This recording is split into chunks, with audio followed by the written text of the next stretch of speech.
Ladies and gentlemen, and hockey fans of all ages, welcome back to another exciting edition of Randy Talks Hockey. I am your host, Randy Dillon. Christmas came early for the Arizona Coyotes. On Monday, the Coyotes acquired Taylor Hall from the New Jersey Devils, along with Sean Spear, in exchange for Nate Schnarr, Mick Markley, and Kevin Ball, as well as a first-round pick in the 2020 draft and a conditional third-round pick in the 2021 draft. The Coyotes, you look at this trade up and down, they are the winners. You get a former Hart winner in Taylor Hall. Hall hasn't had a good season, but maybe a new change of scenery will help him. The Coyotes only got to pay for half his contract, ladies and gentlemen, at this time, because they got to meet the cap floor requirements. But you got a player like Taylor Hall. The Coyotes are already doing so well that that just improves their roster by that much, possibly saying, hey, we want to be the best in the Pacific Division, not Vegas. They already have great goaltending in Antti Raanta and Darcy Kemper, possibly Jennings candidate to win that trophy at the end of the year. John Chaika acquiring Phil Kessel in the summer, now Hall. Possibly a GM of the Year winner, depending on how the Coyotes end up in the playoffs. Rick Tocchet doing an excellent job behind the bench. This Coyote team, for real, they're putting themselves in a dark horse category of a Stanley Cup contender. They possibly are a contender with the addition of Hall, but we all know when playoffs come, it's a whole different ball game, ladies and gentlemen. So we'll see what happens. For New Jersey, they don't get immediate help, unfortunately. I thought they could have went after Raanta or Kemper because the goaltending has just been abysmal. They get some prospects, like Nate Schnarr, coming into his first year of pro in the AHL. Mick Markley, a former first-round pick. Kevin Ball, a former second-round pick. They've been playing the A for a while. So these players could work out for the Devils in the long run, but just not at the moment. They're going to get chances in the Devils lineup to show what they're made of. The first-round pick, we know it's going to be a late first-round pick. The Coyotes have a tension going a long playoff run, so maybe 20 or lower. The Arizona Coyotes, they look great. Taylor Hall had an assist in his first game last night with the Coyotes against the Sharks. So the Coyotes are showing, hey, we're ready to win. Here we come. Ilya Kovalchuk, no longer an LA King, ladies and gentlemen. We know the situation with the Kings. It just not to work out for Kovalchuk. Unfortunately for the Kings, they're stuck with that $6.25 million cap hit for the next year and a half. That really hurt that team if they want to bring any free agents. Looked at how that really affects the team going forward. It's going to be interesting what happens with the Kings. Are they going to try to sign someone to get that spot? Probably not. What roster player is going to come in to help out? It's just been an awful season for the Kings. For Kovalchuk, where is he going to end up? I would think Kovalchuk wants to go to a contending team. The Boston Bruins may be top of that list, but they have cap problems. Well, they're tied against the cap. I think the St. Louis Blues are likely destination. Tarasenko's out for a while, so you have the cap space. He's going to sign a league minimum. You're going to work out some. You probably fix up the deal when Gunnarsson and Barbashev come back from injuries. You could maybe see a team like the Edmonton Oilers. They need help down the wing, but not a Stanley Cup contender. I'm only going to say the Islanders because of the Lou Lamoriello connection with Kovalchuk in Lou Lamoriello back in New Jersey. I'm not saying he's going to go there, but you throw that out there. Maybe the Colorado Avalanche, but the Avs, I really think they're deep enough. They might need some defensive and goaltending help. Who knows? Only time will tell where Kovalchuk will sign. There hasn't been any reports on where he's going to sign yet. I think it's going to happen after this trade's free over the holidays. We want to give our sympathies out to Chris Noll, the assistant GM of the Calgary Flames, was diagnosed with ALS. It's really unfortunate. We saw Oscar Lindblom last year diagnosed with bone cancer. Now Chris Noll with ALS. Guys just live. We all love hockey, but look at these guys. They're an executive, a player. Their life got turned upside down. Just remember to take time to enjoy with loved ones, everyone. It's the holidays. Enjoy time with your family. Eat some gingerbread cookie. Have a little fun. Be responsible. That's all we're asking.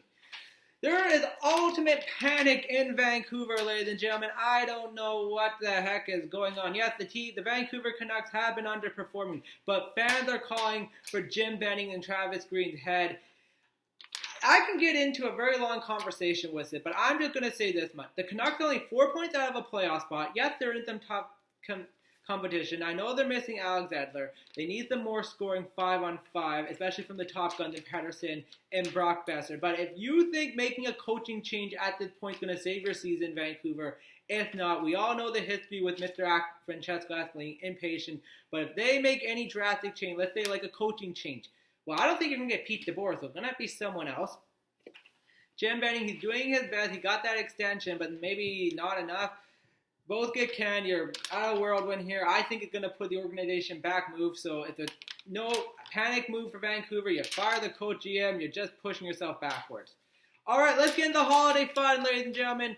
Last week, we got through the Western Conference and the the Pacific and the Central Division. This week, we'll do the Eastern Conference. We're going to start off with the Metropolitan Division. At the top of the division, we have the Washington Capitals.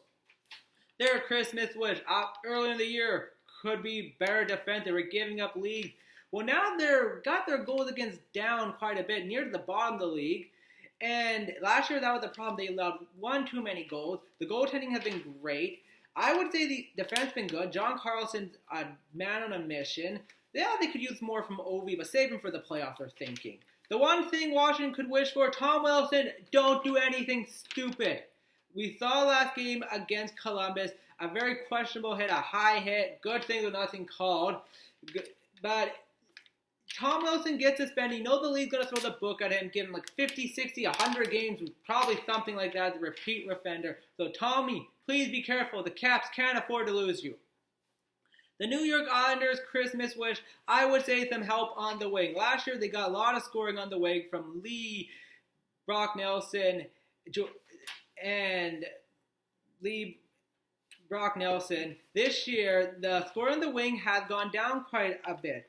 Like Nelson and Barzal are getting the job, but honestly, his numbers have dropped quite a bit after signing that big-time deal. Josh Bailey, his numbers as well have dropped quite a bit. Eberle, they're about the same, 5-point difference, but they need more scoring on the wing for the Islanders. They're in a good spot right now, but you saw what happened in the playoffs. When you can't score, it can be a problem. So Islanders, they need their wingers to pick it up, especially the fact that you sign Nielsen, Lee, Bailey, and Eberle to long-term deals. You're going to need more for them. The Carolina Hurricane Christmas wish, I don't really know if you can say this team needs anything for Christmas. They're playing really good hockey. Early in the year, Sebastian Aho was awful, but he picked it up. Already at 20 goals, ladies and gentlemen. The goaltending duo of Reimer Raz is good, and I had questions about James Reimer, and his numbers are really good.